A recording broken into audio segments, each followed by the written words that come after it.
الحمد لله نحمده ونستعينه ونستغفره ونؤمن به ونتوكل عليه ونعوذ بالله من شرور أنفسنا ومن سيئات أعمالنا من يهده الله فلا مضل له ومن يضلل فلا هادي له ونشهد أن لا إله إلا الله وحده لا شريك له ونشهد أن سيدنا ونبينا ومولانا محمدا عبده ورسوله أما بعد فقد قال الله تبارك وتعالى يا أيها الرسل كلوا من الطيبات واعملوا صالحا وقال النبي صلى الله عليه وسلم أعطوا الأجير أجرا قبل أن يجف عرقه وقال النبي صلى الله عليه وسلم من استأجر أجيرا فليعلم أجره أو كما قال النبي صلى الله عليه وسلم وقيل الكاسب حبيب الله صدق اللہ العظیم.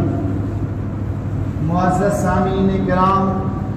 اور میرے نوجوان دینی بھائیوں، بزرگوں اور دوستوں، آج ہر طرف بے روزگاری، اسی طرح ہر انسان کے کاندھے پر اپنے گھروں کے مسئلے، اپنے بچوں کے اسکول لے جانے کا فیس اور غرض کے پورے گھر کو چلانے کی ذمہ داری، یہ ایک بڑا مسئلہ بن کر ہمارے سامنے آیا ہوا ہے، اور ہر کوئی یہ چاہتا ہے کہ 2 ٹکا کما لیں تاکہ اس سے اپنے گھر کی، اپنے بچوں کی، اپنے اہل و عیال کی پرورش کر سکیں. میرے بھائیوں، آج 1 مئی یعنی 1 مئی کا دن ہے، اور آپ جانتے ہیں کہ پوری دنیا آج کے دن مزدوری، یوم مزدوری یعنی لیبر ڈے کے طور پر مناتے ہیں. میرے بھائیوں، آج کی دنیا جو صرف دکھاوے کے لیے مزدوروں کے حقوق کی بات کرتی ہے، لیکن ہمارا اور آپ کا تعلق جس اسلام سے ہے، آپ ان کو دیکھیں تو معلوم ہوگا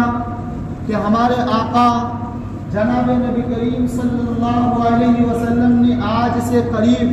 1450 سال پہلے ہی مزدوروں کی عزت، ان کی وقار کی اہمیت اور ان کے ساتھ کیا سلوک کرنا ہے، وہ تعلیم ہمیں دے کر اللہ تبارک و تعالیٰ نے یہ دین اسلام کو مکمل کیا ہے. میرے بھائیوں، یاد رکھیے، اللہ کے نزدیک اپنی حلال کمائی کرنے والا، محنت کی روزی کمانے والا، اللہ کے نزدیک ان کا بہت بڑا مقام و مرتبہ ہے، ان کی بہت عزت ہے. حالانکہ ہمارے معاشرے میں انسان چھوٹے موٹے کام کرنے کو عیب سمجھتے ہیں یا اس میں اپنی شرم محسوس کرتے ہیں، لیکن میرے بھائیوں یاد رکھیے، ہم اکثر سنتے ہیں الکاسب حبیب اللہ، کہ حلال کمائی کرنے والا، اپنی محنت پسینے کی بل پر کمائی کرنے والا، وہ اللہ کا دوست ہوتا ہے. میرے بھائیوں، کام کوئی سا بھی ہو، چھوٹا ہو یا بڑا ہو، وہ کام چھوٹا اور بڑا نہیں ہوتا ہے، بلکہ ہماری سوچ چھوٹی اور بڑی ہوتی ہے. اللہ کے نزدیک تو حلال کمائی کی برکت ہے. اللہ نے یہ نہیں کہا کہ چھوٹا کام نہ کرو، بلکہ یہ کہا کہ حلال کمائی سے تم روزی کماؤ. اسی کے طرف اللہ تبارک و تعالیٰ نے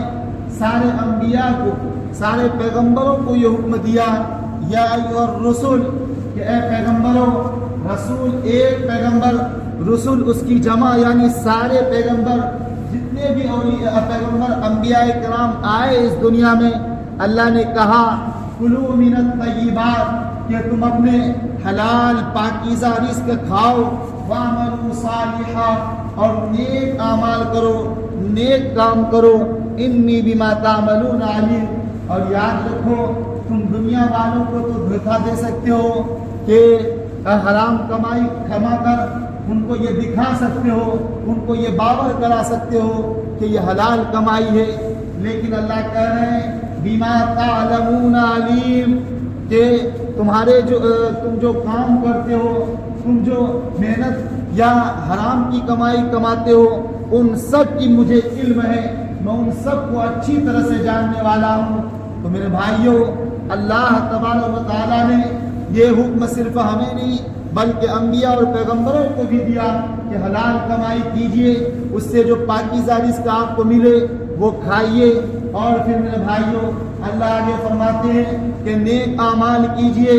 انی بما تعملون علیم، اور میں آپ کے سارے کرتوتوں سے، سارے کام سے باخبر ہوں، ساری چیزوں کو جاننے والا ہوں۔ میرے بھائیوں، محنت کرنا، روزی کمانا یہ کوئی عیب کی بات نہیں، بلکہ یہ تو اللہ کے جو معصوم نیک بندے سب سے زیادہ جو ہوا کرتے تھے، یعنی پیغمبر اور انبیاء کرام علیہ الصلوۃ والسلام، آپ ان کی زندگی کو دیکھیے، ان کی تاریخ کو پڑھیے تو آپ کو معلوم ہوگا کہ ہر نبیوں نے، ہر پیغمبر نے اپنی محنت کی کمائی اور اس کے بدولت اپنی گزارا کیا اور زندگی گزار کر اس دنیا سے چلے گئے۔ میرے بھائیوں، آئیے دیکھتے ہیں کہ حضرت آدم علیہ السلام جو سب سے پہلا انسان اور سب سے پہلا نبی، ہم تمام انسانوں کے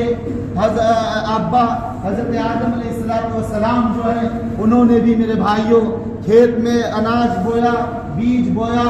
اناج اگایا، اور پھر میرے بھائیوں اس سے اپنی زندگی بسر کی، اپنی گزارا کیا، اپنی زندگی کے جو گردش ایام تھے ان کو کاٹے۔ اسی طرح حضرت نوح علیہ السلام کو دیکھیے، انہوں نے بھی محنت کی کمائی کی، اپنے بل بوتے پر اپنے ہاتھوں سے ایک بڑی کشتی تیار کی۔ اور میرے بھائیوں، اسی طرح آپ دیکھیے حضرت داؤد علیہ السلام جو ایک عظیم الشان بادشاہ ہونے کے باوجود وہ بیت المال سے کچھ نہیں لیتے تھے، بلکہ وہ اپنے لوہے کے کاروبار کرتے تھے، یعنی جنگی لباس زرہیں بناتے تھے اور ان کو بیچ کر وہ اپنا گھر بار گزارتے تھے، اپنا گزارا کرتے تھے۔ میرے بھائیوں، دیکھیے حضرت زکریا علیہ السلام، انہوں نے بھی لکڑی کا کام کیا، یعنی بڑھئی کا کام انجام دیا اور اس سے انہوں نے اپنی زندگی گزاری۔ اور اسی طرح حضرت موسیٰ علیہ السلام، آپ نے بھی تقریباً 10 سال تک بکریاں چرائی۔ اور میرے بھائیوں، ہمارے اور آپ کے لیے جو سب سے زیادہ روشن اور آئیڈیل اور نمونہ ہے جناب نبی کریم صلی اللہ علیہ وسلم، آپ دیکھیے کہ آپ نے اپنی بچپن میں بکریاں چرائی، جوانی کی عمر میں آپ نے تجارت کیا۔ اور میرے بھائیوں، آپ صلی اللہ علیہ وسلم ایسا نہیں کہ حکم دے دیا کہ تم کمائی کرو، تم حلال کماؤ اور میں تمہارے بغل میں بیٹھ کر دیکھتا رہوں، بلکہ میرے بھائیوں تاریخ اٹھا کر دیکھیے، جب مسجد نبوی کی تعمیر ہو رہی تھی تو جہاں ایک طرف صحابہ کرام اپنے کاندھے پر اینٹ، مٹی اور پتھر اٹھا کر لا رہے تھے، وہیں دوسری طرف جناب محمد رسول اللہ صلی اللہ علیہ وسلم نے بھی اپنے شانے پر، اپنے کندھے پر مٹی اور پتھر اٹھا کر لا کر دے رہے تھے۔ اور اسی طرح میرے بھائیوں، غزوہ خندق جو سردی کے موسم میں آیا تھا، اللہ کے رسول صلی اللہ علیہ وسلم کے صحابہ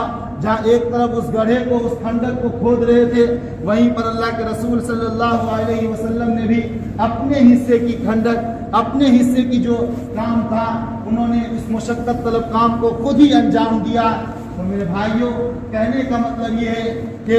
روزی کمانا یا کوئی کام کرنا یہ کوئی عیب کی بات نہیں ہے، بلکہ یہ اللہ کے رسول کی عادت شریفہ رہی ہے، اللہ کے رسول اور پیغمبروں اور انبیاء کرام علیہ الصلوۃ والسلام کی سنت رہی ہے۔ لیکن میرے بھائیوں، بس یاد رکھنا ہے کہ ہماری کمائی کا جو راستہ ہو وہ کیسا راستہ ہو، ہم کس طریقے سے کما رہے ہیں، کیا وہ حرام ہے، آیا حلال ہے۔ میرے بھائیوں، یاد رکھیے، اگر اس چیز کو آپ مضبوطی کے ساتھ پکڑ لیتے ہیں تو اللہ تبارک و تعالیٰ آپ کے ڈھیر سارے مسائل کو دور کر دیں گے۔ میرے بھائیوں، آج ہم نوجوان، ہمارے معاشرے کے ہر فرد